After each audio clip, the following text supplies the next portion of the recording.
আজকে বিষ্ণুপুরে দোল উৎসব দেখতে গিয়ে এত কাপেলদের নাটক দেখতে হবে ভাবতেও পারিনি।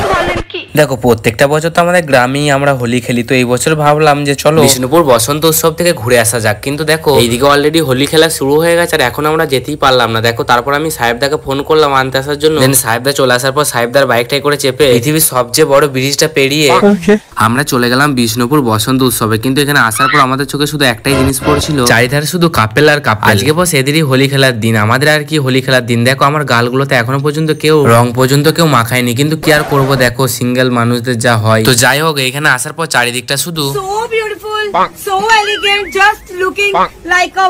তারপর দেখো অলরেডি স্টেজে প্রোগ্রাম চলছিল, তাই এই সামনের দিকটা দিকে এসে একটু রংগুলো একটু মাখামাখি করে নিলাম। যেহেতু আমাদের গালগুলো ফাঁকা ছিল তাই এখানে আমরা নিজেদের মধ্যেই রংগুলো মেখে নিলাম, কারণ আমার দিকে রং লাগানোর মতো তো কেউ নেই। তারপর এখান থেকে আমরা বাইক নিয়ে বেরিয়ে পড়লাম। আর হ্যাঁ, সবাইকে জানাই হ্যাপি হোলি। আর তোমাদের 2025-এ হোলি কেমন কাটলো কমেন্ট আমাকে অবশ্যই জানিও।